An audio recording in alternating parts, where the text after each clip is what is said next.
Tonight, political chaos threatens in Pakistan as the results don't go the military's way and jailed Imran Khan's candidates surge into the lead.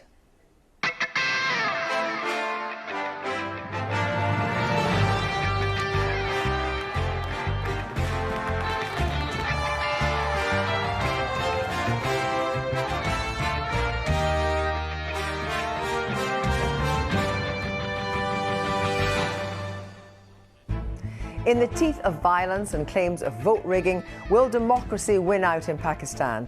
Imran Khan's in jail, so his supporters tonight released an AI-generated victory speech. मेरे पाकिस्तानियों, आपने कल vote देकर अपनी हकीकी आज़ादी की बुनियाद रख दी है।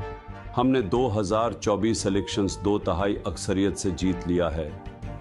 We'll hear from Imran Khan's former advisor and a columnist and scholar of South Asian politics, who was also a former civil servant in Pakistan.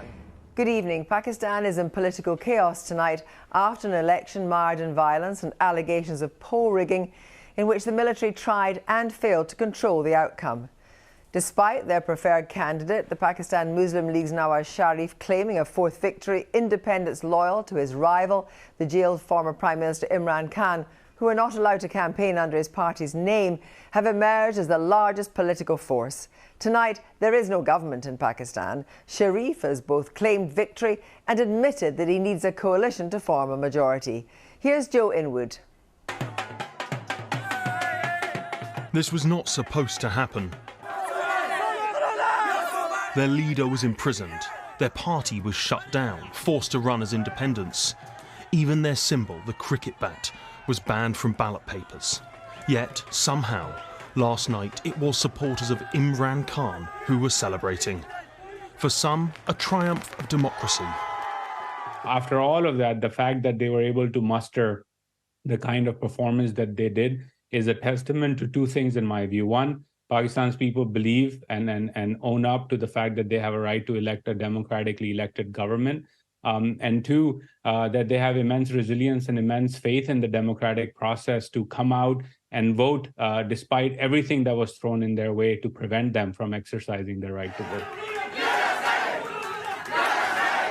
But it was also testament to the failure of the army to cope with the technology and techniques of Imran Khan's party. मेरे पाकिस्तानियों, आपने कल vote देकर अपनी हकीकी आज़ादी की बुनियाद रख दी है।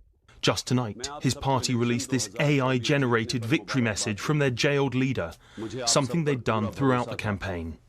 It's very cleverly used AI-generated clips of Imran Khan to exhort voters to go to the polls.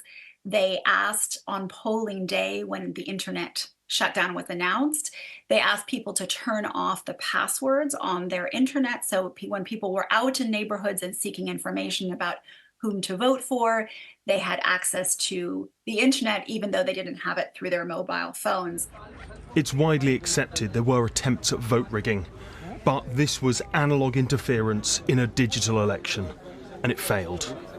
I think the military establishment has long looked to its intelligence services to give it information about how its game plan was working. And clearly, in this instance, its game plan has gone horribly wrong. That plan was thought to be for this man, Nawaz Sharif, to win. He always denied it, but was widely considered the army's choice. Tonight, he spoke to his supporters.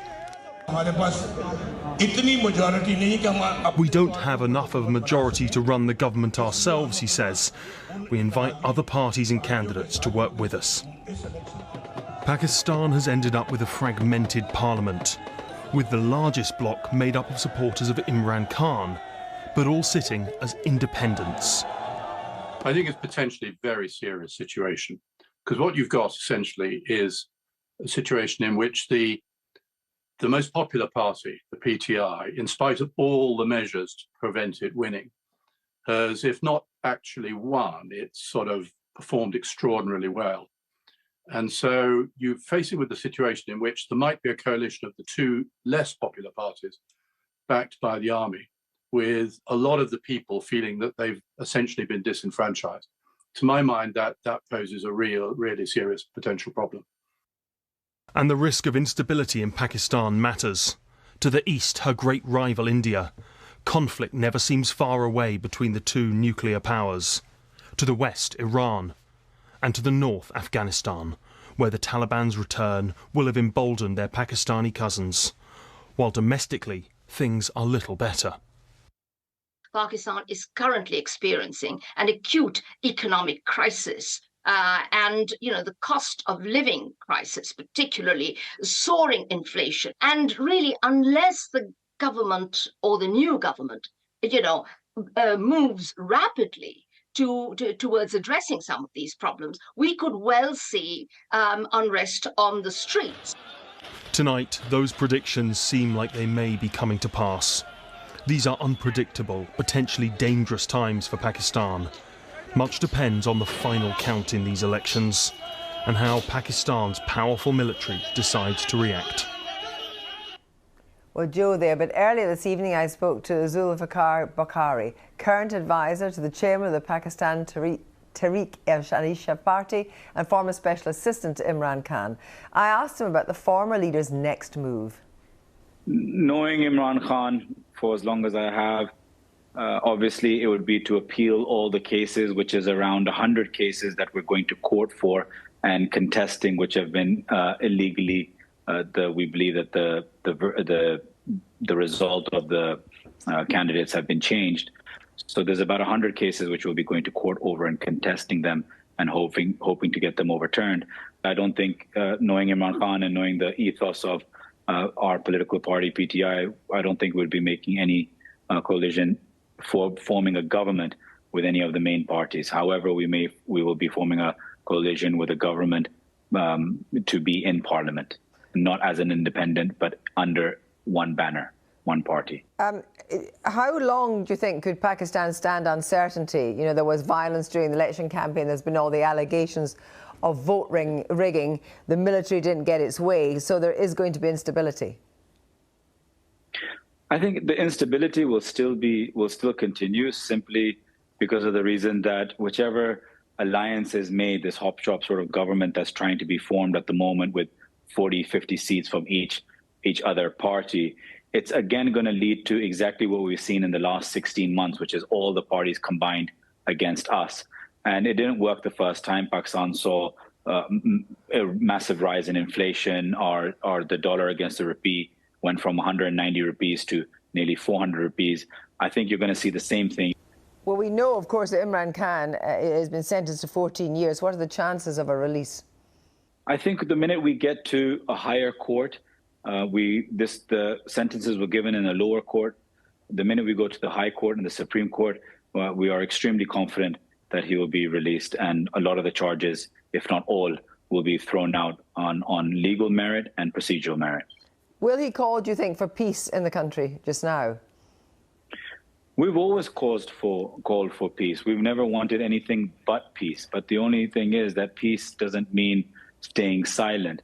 Peace, we want peaceful protest. Whenever we've had one, we've always wanted to be able to express the freedom of expression peacefully. So providing that the courts take every candidate that has been mistreated and the people's mandate that has been stolen from them is restored, we will continue to go by everything by a political and legal manner as we always have done. And finally, David Cameron raised, and in a statement, serious concerns about what people in Pakistan had raised about the possibility of the unfairness of the vote.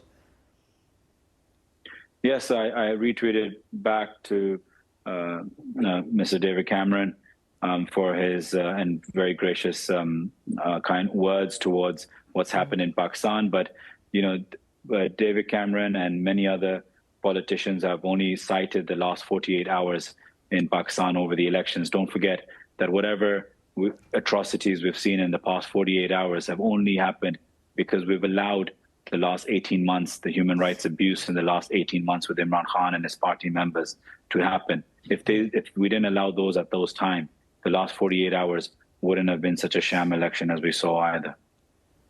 Zulfikar Bukhari, thank you very much for joining us.